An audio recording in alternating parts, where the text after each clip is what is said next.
Bom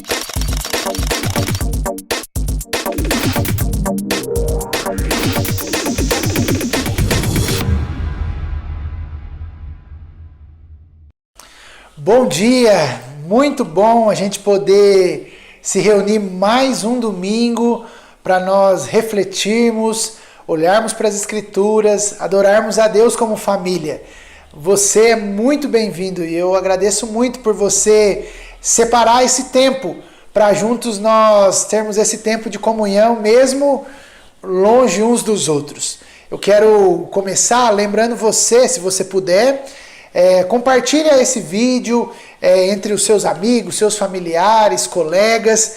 Nós estamos falando sobre esperança, queremos esperançar. E seria muito bom se você espalhasse essa mensagem com quem você puder aí, tá bom? Quero orar para a gente começar esse nosso tempo hoje de manhã, pedindo para que Deus nos dê do seu entendimento, para que Deus abra o nosso coração, para que a gente ouça e a gente entenda e aplique aquilo que a gente vai meditar nessa manhã. Vamos orar juntos?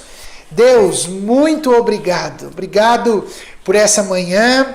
Obrigado porque nós podemos ter esse tempo aqui de reflexão, de adoração, e nós queremos confessar e declarar a nossa dependência, o quanto nós precisamos do Senhor, o quanto nós precisamos da Tua boa mão sobre nós, o quanto nós precisamos do Senhor a cuidar, a dirigir, a orientar a nossa vida nesses dias que nós estamos vivendo. Por isso, fala conosco, abre a nossa mente, abre o nosso entendimento, para que a Tua palavra encontre lugar na nossa vida, Pai. Nós pedimos por isso. Pedimos por aqueles que nesse tempo têm sofrido, aqueles que têm passado por dificuldades, que a Tua boa mão alcance cada um deles e que a Tua misericórdia seja estendida, Deus, graciosamente sobre a vida destes. Pedimos, Deus, que nessa manhã seja uma manhã de revelação, uma manhã onde a gente possa entender aquilo que o Senhor está querendo de nós nesse tempo. Em nome de Jesus, com muita gratidão, nós oramos. Amém e amém. Eu quero deixar com você 2 recados. O primeiro recado é terça-feira. Toda terça-feira nós temos o nosso encontro via aplicativo. Então, se você quer participar desse nosso, que a gente denomina aqui de pequeno grupo, por favor, só mandar uma mensagem no Conviver Jundiaí e a gente manda o link para você terça-feira, 1 hora antes do nosso encontro, tá bom? Tem sido um tempo muito bom, muito especial da gente se ver e crescermos juntos nesse tempo. Então, terça-feira, 8 horas da noite. Quero convidar você também, se você ainda não fez e quer contribuir financeiramente com a nossa comunidade nesse mês, você pode fazer através dessa conta que está aparecendo aí na imagem. É só você fazer uma transferência bancária e dessa maneira, com a generosidade da família, a gente cumpre os compromissos que nós temos nesse mês, tá bom? Por último, a minha palavra de gratidão. Nós somos gratos a Deus.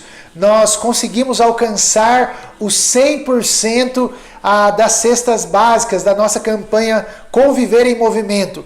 Nós estamos aguardando a chegada, elas já foram compradas e nessa semana provavelmente a gente já vai fazer a entrega dessa cesta junto com a Associação Homens de Honra e a gente vamos publicar isso também, mas fica aqui a nossa gratidão pela generosidade, pelo amor das pessoas que cooperaram conosco nessa campanha e fizeram com que a gente alcançasse esse 100%. Essas cestas vão ser destinadas a famílias que estão precisando nesse tempo, tanto via Conviver como via Associação Homens com Honra, e a gente louva a Deus pela sua disponibilidade, pela sua generosidade. Muito obrigado. Eu quero, nesse tempo, nós estamos nesse tempo meditando sobre esperançar, a esperança em ação. E nessa semana, especificamente, eu quero pensar com você sobre assumindo a responsabilidade. eu quero continuar meditando com você no capítulo número 2 do livro de Neemias, que a gente conversou semana passada, falando um pouco sobre oração. E olhando para o capítulo 2 hoje, eu quero pensar com você sobre assumindo a responsabilidade. Se você olha o texto bíblico, os primeiros versículos, a Bíblia diz o seguinte: no mês de Nisan, no 20º ano do reinado do rei Artaxerxes, eu estava servindo vinho ao rei. Nunca eu tinha estado triste em sua presença. O rei perguntou: por que está com o rosto tão triste? Você não parece doente. Deve estar profundamente angustiado. Fiquei com muito medo, mas respondi: que o rei viva para sempre. Como meu rosto não pareceria triste? A cidade onde estão sepultados meus antepassados está em ruínas e suas portas foram destruídas pelo fogo. O que você deseja que eu faça? Perguntou o rei. Depois de orar ao Deus dos céus, respondi: se lhe parecer bem e se o rei for favorável a mim, seu servo, peço que me envie ajudar para reconstruir a cidade onde meus antepassados estão sepultados. Do capítulo 1 para o capítulo 2 de Neemias, nós temos 3 a 4 meses. 3 a 4 meses em que Neemias ora, pede orientação, jejua, lamenta por aquela situação. E o que a gente percebe no início e no capítulo 2, Neemias continua trabalhando. O trabalho dele de servir ao rei como copeiro continua. Mas Neemias, naquela altura, passado 3, 4 meses, ele não consegue mais esconder a tristeza, a angústia que ele carrega consigo. O texto diz isso para nós. E é interessante que o rei pergunta para Neemias, num desses momentos em que ele está entregando ali o vinho ao rei, o rei pergunta a Neemias: por que você está tão angustiado? Por que você está tão triste? E Neemias responde para o rei dizendo que a situação da cidade dos seus antepassados, a cidade está num estado de calamidade, de abandono. E Neemias é indagado pelo rei. O rei pergunta para ele: o que você deseja, Neemias? E no versículo que nós lemos, no versículo número 5 ali, respondi, depois de ter orado a Deus, uma oração relâmpago, ele responde: se lhe parecer bem e se o rei for favorável a mim, o seu servo, peço que me envie ajudar para reconstruir a cidade dos meus antepassados, onde eles estão sepultados. Neemias, ele faz um pedido: rei, me libere para ir para Judá, porque eu quero reconstruir a cidade. E o texto daí para frente vai dizer para nós que o pedido dele foi atendido. Neemias, ele aproveita e já pede para que o rei desse cartas para que ele distribuísse aos governadores por onde ele fosse passar, para que ele pudesse fazer uma viagem em segurança. Neemias também pede uma carta para que o rei solicitasse ao administrador da floresta para que ele fornecesse madeira para as primeiras construções ali em Jerusalém, e o rei assina essa carta. O versículo 8 nos informa que o rei atendeu, pois a bondosa mão de Deus estava sobre mim. Neemias diz isso. E ele começa sua viagem. Os estudiosos vão dizer aí que era uma viagem de mais ou menos 1.400 quilômetros. E quando Neemias chega até Jerusalém, outros 2 personagens aparecem nessa história: Sambalat e Tobias. E o texto diz para nós que eles ficaram irritados com a chegada de Neemias, porque Neemias queria fazer o bem para o povo de Jerusalém. O que me chama a atenção e o que eu quero compartilhar com você nessa manhã é que Neemias, ele assume a responsabilidade. Quando, e eu acredito nisso, que quando nós temos uma visão renovada de quem Deus é, como nós vimos há 2 semanas atrás, quando esse amor, misericórdia, fidelidade são realidades que afetam a minha e a sua vida, Quando nós nos relacionamos com Deus, nos colocando à disposição daquilo que Ele tem para nós, para que a gente cumpra a vontade dEle, eu tenho para mim, meu irmão e minha irmã, que nós não temos outra maneira de viver a não ser assumindo as responsabilidades que a vida nos impõe. E isso foi o que Neemias fez. Ele, e para mim isso está muito claro no versículo 5, quando o rei pergunta para ele, o que você deseja, Neemias? Neemias é direto. A oração que ele estava fazendo há 3, 4 meses, ela é respondida naquele momento. E Neemias pede, por favor, me libere. Se for do agrado do rei, me libere, porque eu vou reconstruir Jerusalém. A história de Neemias mostra que aquela oração do capítulo 1 é respondida agora. Neemias se coloca à disposição, ele assume a responsabilidade de reconstruir a cidade. E eu acredito e penso que essa atitude de Neemias nos fala muito sobre esperançar. Alguém que estava possuído de esperança, mas não uma esperança e de ficar sentado, de aguardar alguma coisa acontecer. Não, ele buscou, ele agiu, ele buscou uma solução. Ele não terceirizou, ele não foi ver quem era o culpado daquela situação toda, de maneira alguma. Ele assume a responsabilidade e diz, eu vou reconstruir, eu vou fazer a minha parte. E pelo desenvolver do texto, se você ler aí na sua casa o restante do capítulo, você vai perceber que o que Neemias, ele sabia aquilo que ele precisava. Tanto que ele pede a liberação, ele pede uma carta para que os governadores por onde ele passassem lhe dessem segurança. Ele pede a madeira para o administrador da floresta. O texto, como nós vimos, e eu já disse, esses pedidos são todos liberados. E a segunda parte do capítulo vai falar sobre a chegada dele a Jerusalém, o diagnóstico que ele faz quando ele anda por volta da cidade e o início da oposição que ele enfrenta no final do capítulo 2, isso começa. Mas o que eu quero reforçar aqui com você nessa manhã, o que eu quero chamar a sua atenção é que todos nós que temos um compromisso com Jesus, nós somos chamados, assim como Neemias, a assumir responsabilidade. Em Neemias, a gente vê isso quando ele toma essa decisão de reconstruir a sua cidade, que estava abandonada, que estava destruída.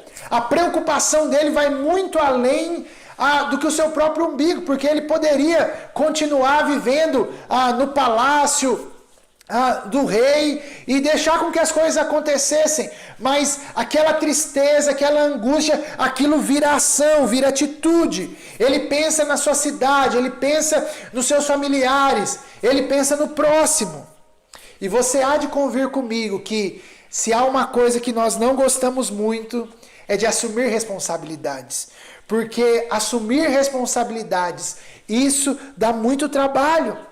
E infelizmente eu tenho para mim que muitos de nós sofremos da síndrome de Caim, que quando perguntado por Deus onde está o seu irmão, lá no Gênesis, Caim responde para Deus, não sei, sou eu por acaso responsável pelo meu irmão?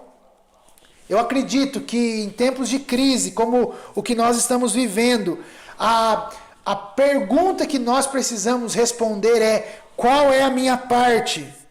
Por quem eu sou responsável?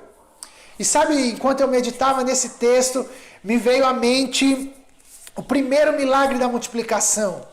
O milagre dos 5 pães e dos 2 peixes. Narrado nos 4 evangelhos, Mateus, Marcos, Lucas e João, eles narram essa história. É interessante porque Jesus, ele estava sozinho, ele foi para um tempo de oração, de descanso, mas logo ele é descoberto pelas multidões. Você pode ler isso lá em João capítulo 6, Lucas 9, Marcos 6 ou Mateus 14, dependendo aí de qual é o seu evangelista preferido. A gente vai ver que Jesus, ele é abordado pelas multidões, e Jesus, movido por compaixão, Jesus se relaciona com aquelas pessoas, as atende, as cura, as pessoas são curadas naquele encontro com Jesus. E a história vai andando e o texto vai dizendo para nós que era uma multidão que ali se encontrava e vai ficando tarde, os discípulos encostam em Jesus e dizem para Jesus o seguinte: Jesus, o sol já vai se esconder, está ficando de noite, esse pessoal aí vai ficar com fome, nós temos uma dica aqui para o Senhor, manda esse povo embora, porque quando tiver fome a gente não vai dar conta de atender tudo esse pessoal aí não. Jesus olha para os discípulos e responde para eles o seguinte: não, a gente não vai fazer isso. Providenciem vocês comida para essas pessoas. Providenciem vocês comida para essas pessoas. Eu imagino o susto que os discípulos talvez tenham tido, porque o texto diz para nós que eles estavam longe, era um lugar longe daquilo que nós denominaríamos de cidade. Mas eu vejo aqui nesse texto Jesus querendo mostrar para os discípulos que eles deveriam ser responsáveis por aquela multidão. É claro que o mais fácil era fazer aquilo que os discípulos pediram para Jesus fazer. O mais fácil era mandar eles embora. Mas Jesus disse: não, sejam responsáveis. Dê-lhes voz de comer, como diz o texto de Mateus. E eu penso que os discípulos, como eu disse, ficaram meio desesperados e apresentam para eles 5 pães e 2 peixes. O evangelista Marcos diz que Jesus pergunta para eles: o que vocês têm? E aí os discípulos apresentam para ele: temos 5 pães e 2 peixes. O texto segue dizendo que Jesus toma os pães e os peixes, ele olha para o céu, abençoa, ele parte em pedaços, entrega aos discípulos e os discípulos entregam para a multidão. Todo mundo come à vontade, sobra 12 cestos e 5 pães e 2 peixes na mão de Jesus alimentam uma multidão de mais de 5.000 pessoas. Eu penso que o que Jesus está dizendo algo. Quando ele pede aquilo que era quase que impossível para os discípulos, ele está querendo, e repito isso, avaliar a responsabilidade daqueles discípulos. Jesus, aparentemente, ele sabe que assim como nós, os discípulos tinham uma tendência a se parecerem muito com o avestruz. Dizem que o avestruz, em perigo, quando ele está querendo se livrar de um momento de perigo, ele enfia a cabeça na areia. Ele foge da realidade. E parece que os discípulos fazem isso quando eles mandam ou querem mandar a multidão embora. É isso que eu e você fazemos em dias de crise. Se a gente tem que tomar uma posição, se nós temos que assumir a responsabilidade, o melhor é deixar para depois. Se a gente pudesse, nós colocaríamos a nossa cabeça na areia. Mas Jesus está querendo mostrar para mim e para você que a fé cristã, ela implica em assumir responsabilidades.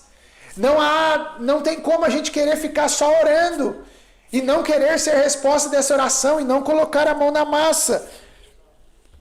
Nós precisamos aprender, em tempos como os que nós estamos vivendo, a assumir responsabilidade. E penso que a atitude de Neemias, esse tratamento de Jesus com os discípulos, falam para a gente e ensinam a gente uma verdade, um princípio, que Deus usa pessoas que assumem responsabilidades. Então eu quero caminhar para o final aqui, tentando mostrar para você que nesse tempo que nós estamos vivendo e que é um tempo de crise, como nós temos dito, crise na saúde, crise na economia, crise também política, quais responsabilidades eu e você precisamos assumir? E eu quero sugerir para você algumas áreas da nossa vida pelas quais eu e você temos que assumir responsabilidade.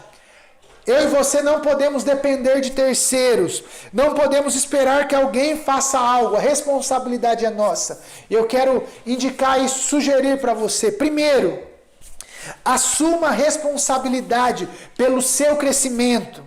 Gente que conhece a Deus, se relaciona com Ele, tem que crescer. Nós não podemos, na linguagem do escritor das Sagradas Escrituras, Pedro, vivermos a vida inteira bebendo leite. A ideia é que assim como um bebê cresce, como eu espero que meus filhos cresçam e se desenvolvam, a ideia é que todo aquele seguidor, que todo aquele que segue a Jesus também cresça. Porque segundo o apóstolo Paulo, nós temos um objetivo na nossa vida. E o objetivo é sermos gente madura, nos tornarmos pessoas parecidas com Jesus. E isso demanda de nós maturidade. Amadurecer dá trabalho, é verdade, mas é possível. E nós contamos com a ajuda do Espírito Santo para isso. Por isso, meu querido irmão, minha irmã, eu quero te incentivar. Assuma isso, não dependa de situações, não dependa de circunstâncias, não dependa da espiritualidade de outras pessoas. Assuma a responsabilidade de crescer, de amadurecer. Nós temos conversado nos nossos encontros de pequeno grupo o quão necessário e o quão esse tempo que nós estamos vivendo, tempo de isolamento, tempo onde nós acabamos tendo mais tempo conosco, com a nossa família, como nós temos essa oportunidade de amadurecermos, de fazermos reflexões sobre a nossa existência, e isso deveria levar eu e você a um crescimento, a um amadurecimento. Mas isso vai demandar oração, leitura bíblica, comunhão, encontro, ainda que virtuais. Mas isso é responsabilidade minha, responsabilidade sua. Por isso eu quero incentivar você, assuma a responsabilidade pelo seu crescimento e pelo seu amadurecimento. Segundo, assuma a responsabilidade pela sua família. Deixa eu dizer para você aqui, maridos, invista na vida da sua família. Invista na relação com a sua esposa. Esposa, invista na relação com o seu marido. Aproveitem o momento em que nós estamos vivendo para conversas profundas, para ajustes, para conhecimento. Caso vocês tenham filhos, invistam tempo com os seus filhos. Orem juntos, brinquem juntos, divirtam-se, ensinem, leiam a Bíblia uns com os outros, mas saiba que você é responsável pela sua família. Assuma isso como uma responsabilidade. Não pense, você que tem filho, que é a escola que vai fazer isso. Não pense você que é alguém de fora que vai fazer isso na sua vida familiar, não.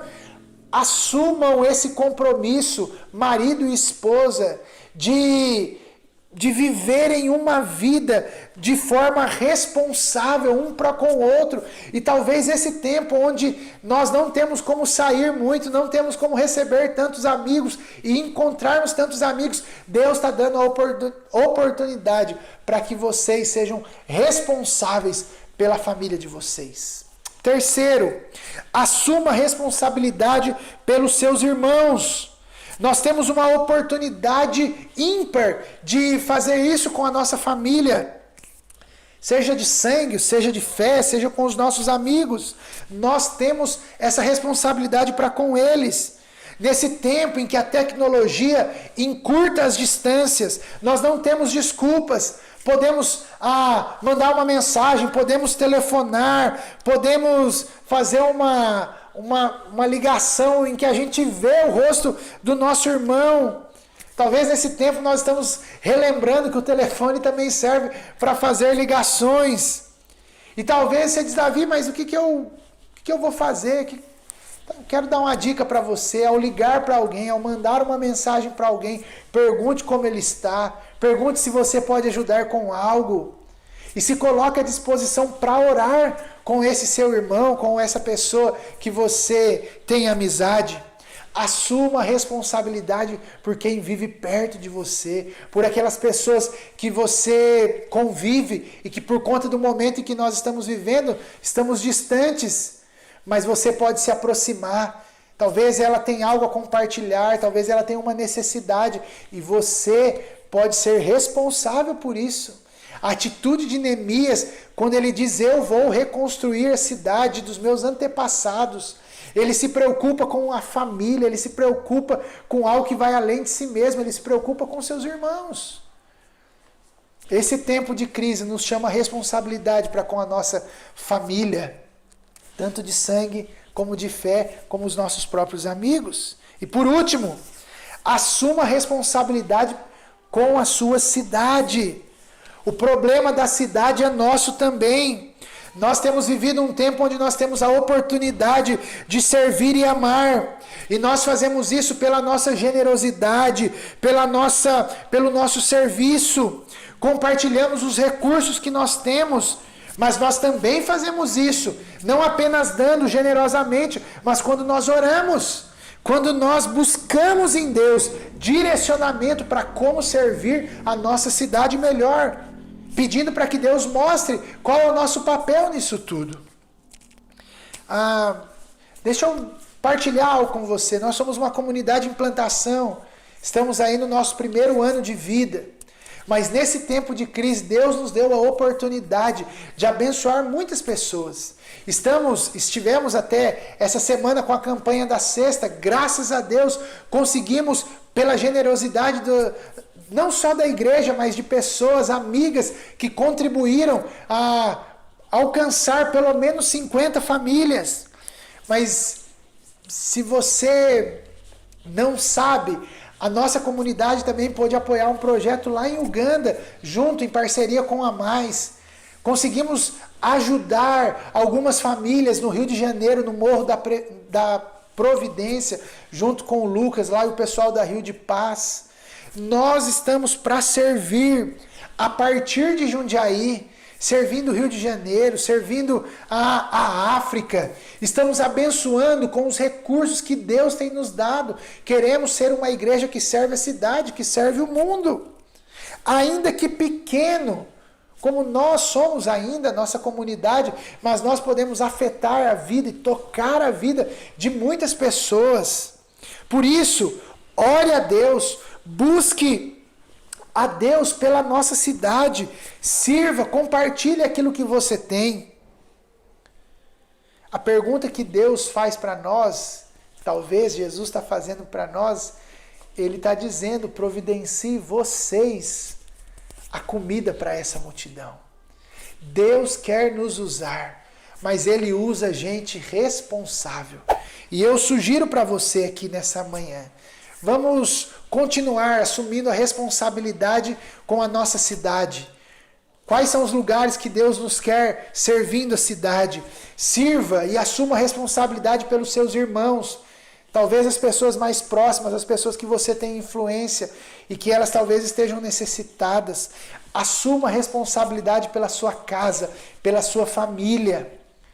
E assuma a responsabilidade pelo seu crescimento e pelo seu amadurecimento. Eu penso que Deus usa pessoas responsáveis, pessoas maduras, que nós possamos aproveitar esse tempo de crise, crendo e confiando que uma vida de esperança, o nosso esperançar, ele acontece quando nós assumimos responsabilidade, quando nós não ficamos apenas procurando culpados, terceirizando aquilo que outros poderiam fazer, mas quando nós assumimos o nosso compromisso e a nossa responsabilidade. Que seja assim na sua vida, que seja assim na sua semana e que Deus nos dê a graça de sairmos desse tempo mais maduros, mais crescidos, mais fortalecidos, mais cheios de esperança para servir e amar as pessoas em nome de Jesus. Vamos orar? Deus, nos ajude a sermos pessoas de esperança, pessoas que assumem responsabilidade. Dá-nos maturidade, que a gente cresça, que a gente se pareça com Jesus e que as oportunidades que nós temos na vida, que a gente assuma a responsabilidade, que a gente viva como gente grande, gente madura, gente que se relaciona contigo, gente que ama, serve e vive a vida não para si, mas vive para o outro. para a glória do teu nome, que seja assim a partir de nós, a partir da conviver, para que o mundo seja um lugar melhor para ser vivido e para que os sinais do teu reino sejam vistos e que as pessoas possam glorificar o teu nome. Essa é a nossa oração, em nome de Jesus, amém e amém. Desejo a você e a sua família uma boa semana. Que Deus te abençoe, que a sua semana seja de paz, de esperança, de alegria e que Cristo seja o Senhor da sua vida em tudo que você fizer, para a glória de Deus. Uma boa semana, um abraço com muita saudade e que você seja abençoado por Deus. Um beijo. Até a semana que vem, domingo às 10, a gente se encontra aqui para terminarmos a nossa série sobre esperançar, tá bom? Uma boa semana.